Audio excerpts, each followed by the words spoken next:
Michelle Gilette, Fearless Female, take one. Hi, I'm Janet Gunn here with Focus TV, and we are talking to Fearless Female Michelle Gilette. Stay tuned for her incredible story on getting your groove back and rediscovering yourself. She is a life coach and consultant, and she is great with working with mothers and anybody who wants to feel good about who you are and rediscover. So whenever you decided to be a life coach, how did you begin the steps? Did you work from your house? And then did you find that a little challenging, having your family and trying to figure it out and to balance it all? I mean, I know you're good with time management. You talk about that. So, but in the beginning, how was that for you? It was trial and error, trial and error, trial and error. You know, and it was constant tweaking.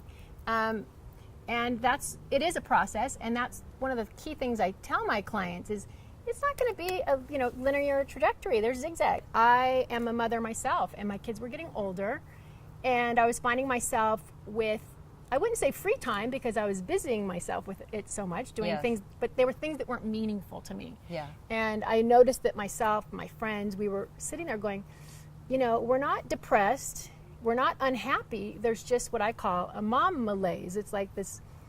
We're in this purgatory between wanting to be really devoted to our families, but also wanting something for ourselves. Yeah.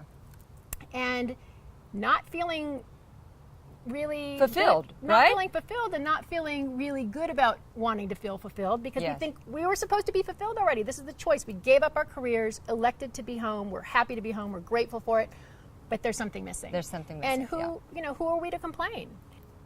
When I learned that I could take a life coaching course for over 9 months, and then I started my practice that way, that was the area that I targeted, because it's not that I wanted people to complain, it's that I wanted them to not feel the need to complain by populating their lives with things that were more meaningful.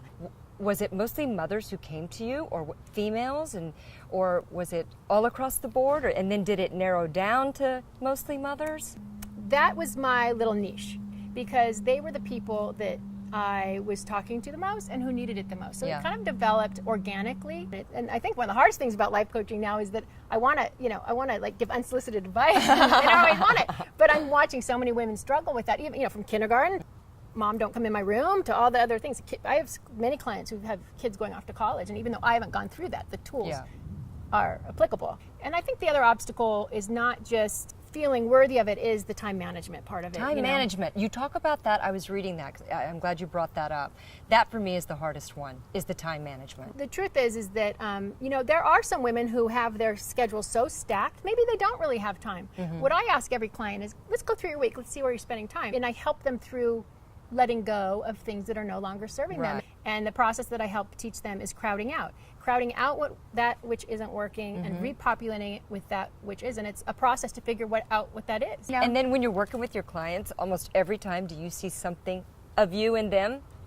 And do you learn from them too? A lot of time, yes. Constantly I'm learning. And there are times when people have completely different personalities. My perspective is a really different, gives them a different perspective and objective overview that they might not have seen. Well, I think you have an incredible gift, and you're sharing that with women, and that's priceless. I hope your practice just keeps growing and growing. Yeah, I love the article that you wrote. Go to her blog, go to Michelle's blog and check out. It's called Mom Malaise, and it's wonderful. So read it, and I'm almost, guarantee you'll find something of you inside this article, and it could be really, really helpful. Thank you. So I always like to wrap up my show with 4 questions. Okay, so number 1, tell me what you're grateful for today. My kid's sense of humor. Laughter's key, right? Laughter. Favorite. Yeah. And then, okay, tell us something about yourself that we wouldn't really find in your resume.